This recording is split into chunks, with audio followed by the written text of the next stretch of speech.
क्या आप pregnancy plan कर रहे हो और सोच रहे हो कि एक्चुअली कंसीव करने से पहले क्या करना चाहिए ताकि आप और आपका बेबी शुरू से ही हेल्दी रह सके? So hi everyone, I am health and wellness coach Sarita और आज हम बात करेंगे प्रेगनेंसी से पहले अपनी हेल्थ पे ध्यान देना इतना इंपॉर्टेंट क्यों है, जितना कई बार हम रियलाइज भी नहीं करते हैं। ये वीडियो आपको हेल्प करेगा ताकि आप अपनी बॉडी को प्रेगनेंसी के लिए रेडी कर सको और आपकी प्रेगनेंसी और पोस्टमार्टम रिकवरी बहुत ही स्मूथ हो सके और आपका बेबी हेल्दी रहे। तो चलिए स्टार्ट करते हैं इस वीडियो को। पहले बात करते हैं प्री प्रेगनेंसी वेट के बारे में। सोचिए अगर आप पहले से ओवरवेट हो और प्रेगनेंसी के दौरान हम सब ने सुना हुआ है कि मोस्टली हम लोग 10 टू 15 केजीज वेट गेन करते हैं।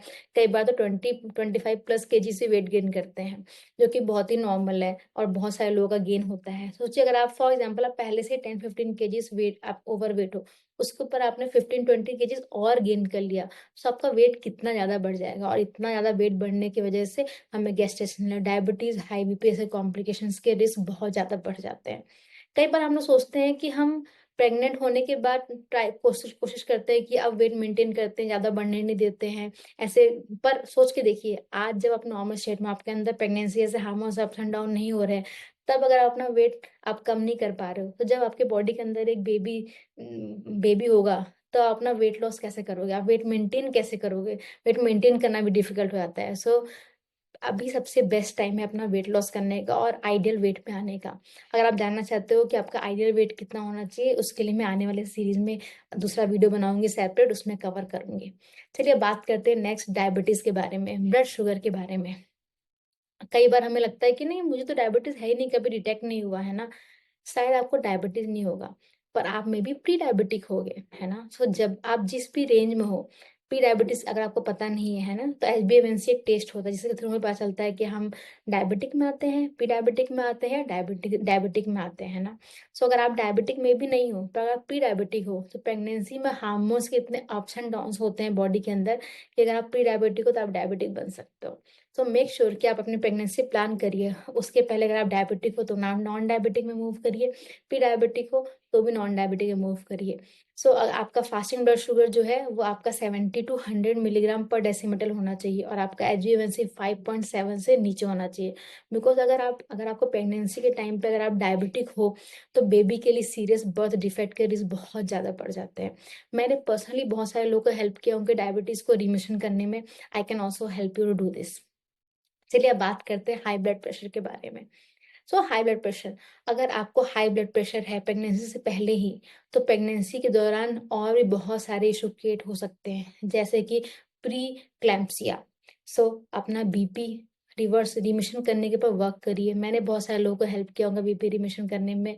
आपको भी हेल्प कर सकती हूँ या फिर किसी और हेल्प प्रैक्टिशनर की हेल्प लीजिए, but before conceiving work on your high BP and remission it. Next बात करते हैं एसिडिटी की और डाइजेशन के बारे में। आपको पता ही है कि प्रेगनेंसी के टाइम पे कितना ज़्यादा चेंजेस होते हैं बॉडी के अंदर, हमारे डाइजेस्टिव सिस्टम में। कई बार तो खाना खाने का मन नहीं करता, खाते हुए डाइजेस्ट नहीं होता, बहुत सारे लोगों को बहुत ज़्यादा वॉमिट होती है, बहुत सारे डाइजेशन रिलेटेड इश्यूज आते हैं। तो अगर आपको पहले से एसिडिटी और डाइजेशन का इशू है, तो ये बहुत ही ज़्यादा वर्स्ट होने वाला है ड्यूरिंग प्रेगनेंसी। पर्सनली मुझे हाइपर एसिडिटी का इशू था और मैंने इसको प्रेगनेंसी कंसीव कंसीव करने से पहले ही इसको रिमिशन कर लिया था और प्रेगनेंसी के दौरान फिर भी मुझे बहुत बार थोड़ा डाइजेशन इशू एंड एसिडिटी का इशू हुआ था।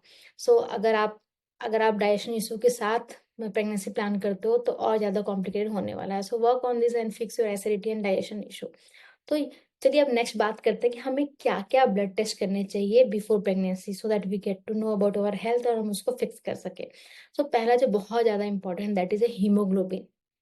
बेबी के लिए प्रॉपर ऑक्सीजन न्यूट्रिएंट सप्लाई के लिए बहुत इंपॉर्टेंट होता है। आपका हीमोग्लोबिन का जो रेंज है वो 12 टू 15 ग्राम पर डेसीमीटर होना चाहिए। हमेशा मिनिमम की तरफ नहीं, बेस्ट की तरफ ट्राई करिए कि आपका बेस्ट रेंज में हो। जैसे कि 12 टू 15, तो 12 नहीं 15 होना चाहिए, बेस्ट होना चाहिए आपके बेबी के लिए, आपके बॉडी में हीमोग्लोबिन। नेक्स्ट बात करते हैं थायराइड टेस्ट के बारे में, है ना? इम्बैलेंस थायराइड लेवल ओव्यूलेशन को इफेक्ट कर सकता है और बेबी ग्रोथ पर भी इम्पैक्ट कर सकता है। अगर आपको थायराइड है तो वर्क करिए अपने थायराइड को रिमिशन करने के लिए। थायराइड रिमिशन हमने बहुत सारे लोगों का कराया हुआ है। मैंने पर्सनली बहुत सारे क्लाइंट्स को, फीमेल्स को हेल्प की हुई है उनका थायराइड रिमिशन करने में। तो डेफिनेटली थायराइड रिमिशन पॉसिबल है एंड आप प्रेगनेंसी प्लान करने से पहले इसको रिमिशन ज़रूर करिए। नेक्स्ट बात करते हैं आपके ब्लड शुगर के ऊपर। जैसे कि मैंने पहले ही बताया है कि जो आपका एचबीएवएनसी 5.7 से नीचे होना चाहिए। कम होना चाहिए, आप नॉन डायबिटिक रेंज में होने चाहिए। नेक्स्ट जो बहुत ही इंपॉर्टेंट विटामिन्स मिनरल्स हैं for planning a pregnancy, that is a vitamin D and folic acid. तो जो विटामिन डी का रेंज है दैट वो आपका 20 to 25 नैनोग्राम पर मिलीलीटर होना चाहिए, और जो आपका फॉलिक एसिड है उसका वो 2 से 20 नैनोग्राम पर मिलीलीटर होना चाहिए, ताकि बेबी की बोन्स स्ट्रांग हो और न्यूरल ट्यूब डिफेक्ट का risk. Blood group and RH factor, partner के साथ अपना आरएच कंपेटिबिलिटी चेक कर लो, ताकि कोई फ्यूचर में कॉम्प्लिकेशंस ना हो, and that is very important. ये टेस्ट जरूर कराइएगा। और लास्ट में अपना बीपी जरूर चेक करिए, अगर वो हाई है या लो है उसको रिमिशन में लेकर आइए और हेल्दी प्रेगनेंसी प्लान करिए। एंड आई नो बहुत सारी चीज़ें हैं, शायद अगर आप जस्ट मतलब लास्ट में आपको बोलना चाहूँगी, अगर आपने ऑलरेडी कंसीव कर लिया और तब आप ये वीडियो देख रहे हो, तो आपको बिल्कुल घबराने की ज़रूरत नहीं है। जब भी आप अपनी हेल्थ पे काम करना स्टार्ट करते हो, that is the best time to start. But अगर आपने अभी तक कंसीव नहीं किया है, तो आई वुड रिकमेंड आप इन सारे पैरामीटर्स पे का वर्क करिए, और आपको कंसीव करने में भी हेल्प करेगा, आफ्टर प्रेगनेंसी बहुत ज़्यादा हेल्प करने वाला है। तो ट्रस्ट मी, ये सारी चीज़ें आपकी हेल्दी प्रेगनेंसी के लिए बेस्ट है, क्योंकि अगर आप प्री प्रेगनेंसी पे ही अपनी हेल्थ पे ध्यान दोगे, तो प्रेगनेंसी के 9 मंथ भी स्मूथ रहेंगे और पोस्टमार्टम रिकवरी भी बहुत ज़्यादा स्मूथ होगी। और अगर कोई क्वेश्चन है आपको, तो मुझे डीएम कर लो या नीचे कमेंट में लिख दो, मैं उसको आपको ज़रूर हेल्प करूँगी और उसके लिए नेक्स्ट वीडियो भी बनाऊँगी। अगर ये वीडियो आपको हेल्पफुल लगी है, तो लाइक ज़रूर करना, शेयर ज़रूर करना और सब्सक्राइब ज़रूर करना मेरे चैनल पे। थैंक यू सो मच, मिलते हैं नेक्स्ट वीडियो में। Bye bye, take care.